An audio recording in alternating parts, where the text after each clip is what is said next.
Coucou mes petits choux, j'espère que vous allez bien. Alors aujourd'hui on se retrouve pour une nouvelle story time. Donc je sais que vous adorez ça, ça fait longtemps que j'en ai pas faite. Ça fait genre 4-5 mois à peu près. Et en fait j'étais en train de réfléchir et je me disais qu'il y a plein de petites histoires. Je me disais ouais ça vaut pas le coup, mais en fait elles sont quand même un peu marrantes. Pourquoi pas, tu vois, je me suis dit pourquoi pas. Aujourd'hui je vais vous en raconter une, vous avez vu le titre. Du coup il y en a plein d'autres qui arrivent, enfin plein d'autres, faut pas abuser non plus.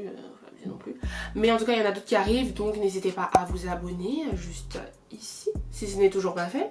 Voilà, mieux vaut tard que jamais. Et c'est parti.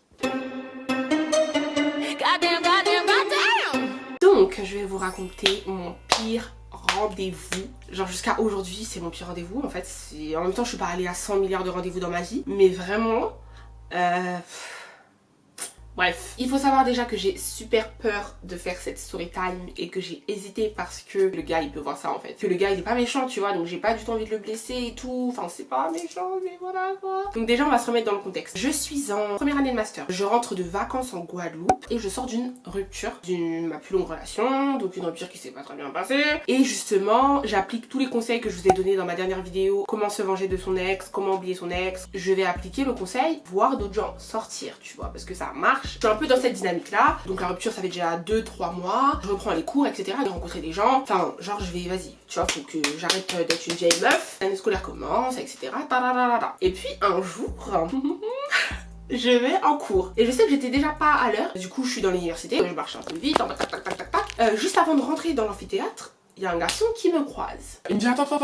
Je m'arrête, je me dis peut-être que c'est quelqu'un que je connais ou peut-être qu'il veut une info, je sais pas, tu vois, I don't know. Il me dit t'as 2 minutes pour parler? Tu vois, donc là je commence déjà à comprendre. Donc je dis non justement je suis un peu en retard, donc voilà je vais juste là et j'ai pas vraiment le temps de parler tu vois. Et là il commence à me parler. Donc physiquement c'était pas mon style dans le sens où je fais 1m72, donc je suis pas non plus une fille petite. Je suis pas grande mais je suis pas petite. Et surtout je suis une fille qui aime beaucoup les talons. Des talons de minimum 10 cm, de toute façon ça se voit là.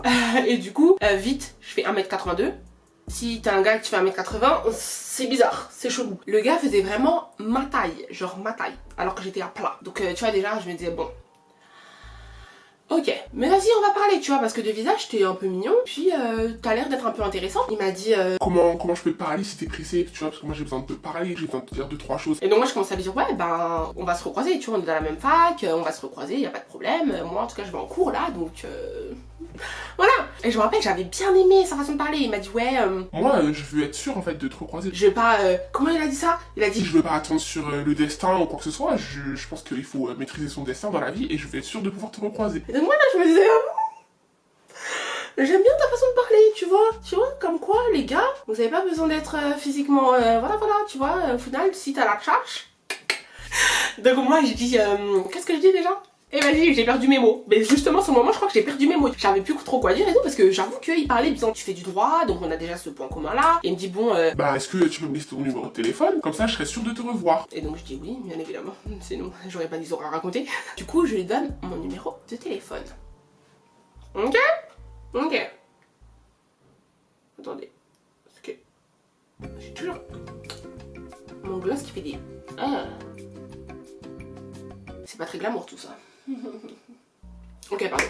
On reprend. Il m'a vite dit, bon bah écoute, quand est-ce qu'on peut se voir, discuter, pour qu'on apprenne à se connaître, etc. Donc on se donne rendez-vous. Je me suis dit, bon, peut-être qu'on va aller au resto, peut-être qu'on va aller au ciné, peut-être qu'on va aller, je sais pas. Je suis une fille, j'aime beaucoup que l'homme soit entreprenant. Donc voilà, c'est ma personnalité. C'est pas moi qui allais dire, on va faire telle chose, tu vois. Je me disais, on va voir si toi, t'as prévu un truc intéressant.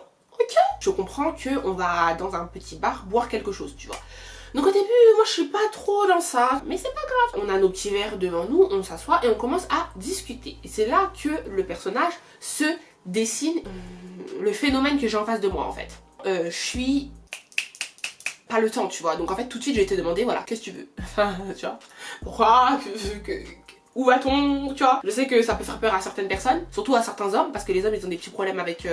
ils ont des petits problèmes, mais je pense que c'est une bonne idée les filles si vous voulez éviter de perdre votre temps avec des gars qui savent même pas ce qu'ils veulent. Dès le début tu dis qu'est-ce qu'il y a? Where is the but of ce rendez-vous.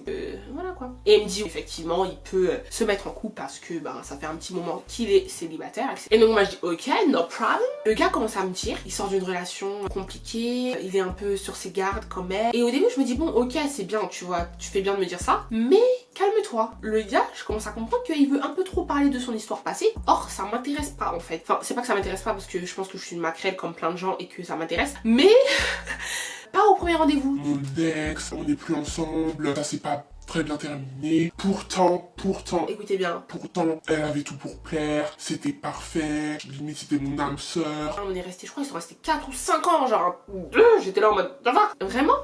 Et dans ma tête, je me dis, mais pourquoi tu me dis ça? De comprendre que tu sors d'une longue relation et que ça fait pas longtemps. Ça sert à rien de venir me dire que c'était parfait, que c'était bien. J'ai envie de dire, mais pourquoi t'es là alors? Donc déjà, c'était premier avertissement. Moi, tu vois, le gars, il me dit, ouais, c'était parfait, blablabla. Donc moi, je dis, d'accord. Alors pourquoi t'es plus avec elle? Je suis désolée, mais j'étais obligée de poser la question. On venait pas du même univers, pas les mêmes ambitions. C'est un petit peu intéressant, donc raconte-moi, tu vois. Et c'est ça le problème. C'est que le gars, je commence même plus à m'intéresser à lui. C'est n'importe quoi, tu vois. N'importe quoi. Il commence à me dire que elle venait de la banlieue, alors que lui, tu vois, vraiment il a de grandes ambitions et vraiment devenir une personne puissante et importante. Moi je commence à me dire, donc en fait là t'es en train de me dire que t'as quitté ta copine parce qu'elle était de banlieue et que soi-disant tu te sens supérieure et que je sais pas quoi et que je sais pas quoi. Moi je viens du 9-2. Ok. Du coup, ça sert à rien de juger quelqu'un par rapport à là où il est né, là où il a grandi. Enfin, quel est le rapport? Really, nigga? Et donc je commence à le trouver super antipathique. Là, c'était le début. Le gars a commencé à partir dans des débats. Les noirs en France, tout en banlieue, qui n'ont pas assez d'ambition, qui n'ont pas... En fait, c'est des sujets, c'est super intéressant. C'est pas que c'est vrai totalement, mais c'est intéressant de soulever ces questions. Je comprends que tu les soulèves parce qu'on est deux personnes noires, et on fait les mêmes études, tu vois. Mais déjà, tu vas te calmer mon coco parce qu'on est au premier rendez-vous. Tu es en train de mal parler des gens qui viennent de banlieue alors que je viens de banlieue. Enfin bref, en gros, pourquoi tu dénigres juste parce que tu habites à Paris? En plus, excuse-moi, mais t'es pas né à Paris. Bref, donc ça commence un peu à m'énerver, tu vois. J'étais en mode, tu vois. Il veut me faire comprendre qu'il cherche un certain type de femme noire. En plus, il me fait comprendre, oui, toi, c'est pas pareil. Tu fais des études supérieures. Donc déjà, les gens comme ça. Donc déjà, j'étais en train de me dire...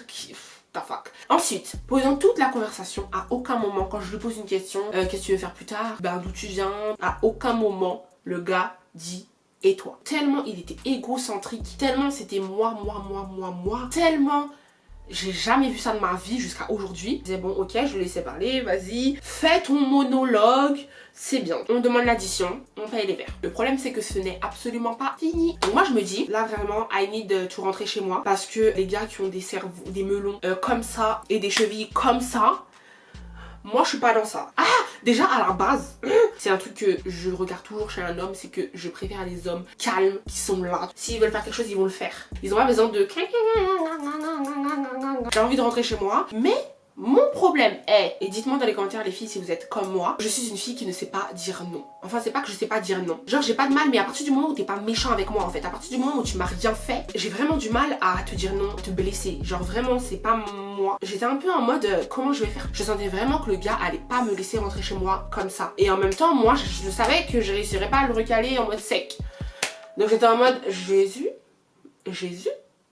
sauve-moi. Le gars avait garé sa voiture un peu plus loin parce que vous savez très bien à Paris pour se garer c'est la guerre. Et moi je suis en transport. Donc ce qui se passe c'est qu'on prend tous les deux les transports. Donc déjà je me dis oh là là là là. Bref, on va ensemble dans le métro etc. On continue à discuter et tout tu vois parce que il est pas méchant. Et normalement le gars devait descendre avant moi. Donc le problème c'est que quand on arrive à la station, je sens la pression qui commence tu vois. Il commence à me dire oui il est tard et tout. C'est vrai qu'il était tard, on avait discuté quand même un peu, enfin longtemps. En tout cas il avait discuté longtemps. J'habite à Paris, enfin en région parisienne donc ça me fait absolument pas peur. Mais voilà il insiste en disant enfin il fait nuit c'est dangereux c'est pas bien donc moi je peux pas te laisser rentrer toute seule. T'as juste à descendre à mon arrêt et puis voilà et puis je te raccompagne tu vois. Donc je commence à sentir le truc qui arrive, mais comme d'habitude, je ne sais pas dire non, surtout que ça part d'un bon sentiment, tu veux pas que je rentre seule, tu vois, et ça je peux comprendre. On arrive à sa voiture. Chez lui, c'était limite sur le chemin de chez moi, et que surtout, c'était plus près. On commence à rouler, etc. en direction de chez moi, à la base. Et là, comme par hasard, il prend son téléphone, il regarde ses textos, et il me dit ah zut, faut que j'aille chez moi. Et donc moi, est-ce que moi, j'ai une tête à être née hier? Et il me dit que ouais, il y a son pote, il habite dans une résidence universitaire, et que il y a son pote, donc un gars qui habite, un étudiant qui habite dans la résidence, qui a oublié quelque chose dans sa voiture et il doit lui ramener et c'est urgent. Moi, là, je commençais à être dans un délire où je me dis, là, tu veux jouer avec moi. Genre, moi, je suis une gogole et je sais pas très bien qu'en fait, là, t'essaies de m'attirer chez toi. Mais moi, là, j'étais en mode, ah bon? Ah bon? Ok, on va voir si tu vas arriver à tes fins. Donc, du coup, on roule, on roule, on roule, on roule, on roule, on roule, on roule, on roule, on roule. Ce qu'il fait, c'est qu'on monte. Il me dit, attends là. Il va soi-disant chez son pote donner le truc et puis il revient. Et il me dit, bien évidemment, mais on l'attendait tous. Eh ben viens, on va se poser chez moi et tout. J'ai de la Red Bull. Donc, comme une gogole, j'ai dit, ok. Et dans ma tête, je suis déjà en train de me dire, je veux bien voir que tu ouvres la canette devant moi, parce qu'on connaît les drogues dans les verres. Ensuite, les filles, ne faites jamais comme moi. C'est-à-dire que ne laissez jamais votre crainte de dire non, de recaler quelqu'un, vous mettre dans des situations comme ça. Là, en l'occurrence, le gars était gentil. Genre, je dis pas qu'il allait mettre de la drogue dans mon verre. C'est juste pour vous dire ça, parce que je suis quand même là pour véhiculer le bon message à la base. Donc, c'est pour vous dire, ne faites pas comme moi, tu vois. Mais moi, comme une gogole, je ne savais pas dire non. En plus, maintenant, j'ai été je sais pas où, il y a plus de métro. Moi, j'ai besoin que tu me raccompagnes chez moi en voiture. Donc je vais pas te recaler, tu vas être vénère, je sais pas ce que tu vas faire un accident, on va tous mourir, je sais pas, je suis pas dans ça. Enfin, tu vois. Donc là, je commence à voir que ça commence à durer, commence à s'asseoir et tout, vraiment à se poser. Moi, je commence à me dire, oh là là, mon dieu, comment je vais faire pour sortir de là? Et franchement, là, je commençais à être un peu en panique. Parce que je me disais, là, si le gars, il essaie de me violer ou de faire un truc bizarre, je fais comment pour sortir de là? Donc là, je commençais à être un petit peu en panique. Mais je me dis, vas-y, il a pas l'air méchant, il est pas méchant, vas-y, Ashley, calme-toi. Ça. Donc là, on commence à parler du droit. Donc effectivement, il me montre ses cours, comment il révise. Et tout va bien. Je lui dis, ouais, après, je pense pas qu'on soit compatibles et tout, tant que ça et tout. Et il me dit, ouais, ah bon, comment ça et tout. Je pense que tu peux céder à mon charme. Et en fait, lui, il était trop dans un délire. Encore une fois, t'as trop la grossette. Enfin, tu crois trop que tu peux plaire à tout le monde. Comment ça m'énerve? Et moi, je disais, enfin, non, je pense pas. Il me dit, ah bon? Il me dit, viens voir 2 minutes. Et moi je dis voir quoi? Je comprends pas, tu vois. Moi j'étais assise sur le lit et en fait toi t'étais face à ton petit bureau. Donc moi je comprends pas pourquoi moi je dois venir près de toi. Mais le truc c'est que moi j'étais sur le lit. Donc je me suis dit bon si je me lève du lit c'est pas grave tu vois parce que c'est le lit l'endroit le bizarre. Tu vois c'est bizarre le lit c'est un petit peu bizarre. Mais si je me lève du lit je serai debout enfin tranquille. Donc je me lève mais je commence à comprendre qu'est-ce qu'il veut. Sachant que moi je suis pas trop dans les bisous au premier rendez-vous, d'autant plus que je savais déjà qu'il me plaisait pas et que je voulais rentrer chez moi. Donc je commence à me dire mon dieu, Ashley, aïe mon dieu, il commence à me dire viens et tout, donc moi je me lève comme une gogole. Et donc il attrape ma main et il me tire genre. Parce qu'au début je me suis juste levée comme ça et lui il attrape ma main et il m'a tiré. Et je crois que j'avais un collier, ou un truc comme ça, j'avais un collier tu vois. Il a fait genre il veut voir mon collier tu vois de plus près. Mon œil, il me rapproche, tu vois, et ensuite il me tire à la taille. Il m'accroche. Oh my god, c'est trop gênant. Et là, il me prend comme ça, non, vous connaissez. En même temps qu'il fait ça, il me tire la taille. Il me lève la tête pour m'embrasser, et donc moi, au dernier moment, je tourne la tête quand même parce qu'il fallait pas abuser. Donc du coup, il me fait un bisou ici. Mais quand le gars m'a tiré dans le dos, là, le gars m'a rapproché de lui. Ok? Donc mon corps a touché son corps. Ok. Tout ça pour vous dire que, à votre avis, j'ai senti quelque chose qui n'était pas très mou. Ok. J'ai senti.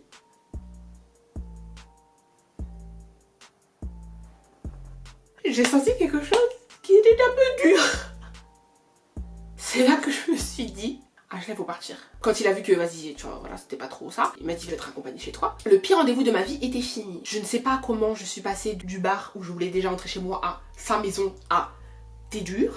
Tu vois, genre vraiment, genre c'était vraiment une escalade quickly. Donc j'étais pas dans ça. Qu'est-ce qui s'est passé? Le gars continuait à me parler. Et en fait, petit à petit, je commençais à prendre du temps à répondre. En plus de ça, faut savoir que le gars était dans ma fac. Donc ça veut dire que j'allais le recroiser. Donc j'avais trop flemme de le vexer, de je sais pas. C'était horrible parce que j'allais à la fac et genre je marchais vite entre 2 cours. J'étais là en mode tac. Un jour, c'était trop honteux. J'arrive dans le hall et je le vois de loin. Mais moi, je pensais qu'il m'avait pas vu en fait. Et donc j'ai fait pour rentrer dans l'amphithéâtre. Et c'est pas 10 minutes après, je reçois un SMS, il me dit pourquoi tu m'évites? Et là je me suis dit bon vas-y Ashley, ça sert à rien de faire ça. Et je lui dis voilà, moi je te dis la vérité, je sens que t'es pas quelqu'un avec qui je vais m'entendre. Et là rien que le fait que t'acceptes pas que je mette des distances, c'est que t'es trop sûr de toi en fait. Et pour toi c'est inimaginable que tu ne me plaises pas. Et vous savez ce que le gars me dit? Le gars me dit bah ouais, enfin genre c'est inimaginable en fait, moi je suis sûre que je peux te plaire. Et là je lui dis mais gars, est-ce que t'as écouté tout ce que je viens de te dire en fait? Parce que... Il m'a dit des trucs du style, ouais, on m'a jamais recalé, j'ai jamais eu une fille à qui je plaisais pas, si je veux une fille, je l'ai. Really, nigga? Et en plus, je crois que c'est même pas rentré dans sa tête, hein. Je crois que je lui ai fait croire que je m'étais remis avec mon ex. Ah non, je crois que je me suis remis avec mon ex. Hein? Bref. Ce sera tout pour cette story time, j'espère que ça vous a plu. N'hésitez pas à me dire dans les commentaires si vous avez eu des rendez-vous du même style ou encore pire peut-être. Surtout les filles, ne faites pas comme moi, n'ayez pas peur de dire non, n'ayez pas peur de recaler tout de suite, plutôt que vous mettre dans des situations qui peuvent être très vite dangereuses. Voilà, ça c'est ma petite morale de l'histoire, vraiment, c'est pas parce que vous avez un peu de peine pour la personne, etc. C'est la vie en fait. Au final, c'est quelqu'un de très gentil à qui j'ai reparlé plus tard, tu vois, c'est vraiment juste ton caractère. Si cette vidéo vous a plu, comme d'habitude, n'hésitez pas à aimer, commenter, partager, vous abonner, etc. Vous connaissez. Et à la prochaine pour une nouvelle story time, parce que voilà, des petites story time comme ça, des petites anecdotes, j'en ai plusieurs qui arrivent dans les semaines à venir. Je vais essayer de vous gâter avant l'été. Donc, et ça rime. Donc voilà, je vous dis à la prochaine, je vous fais des bisous. If he ain't from the clique, say less. Bitch, say less. Got my walls with me. Young niggas got the pull with me. Make it rain, got a budget on me.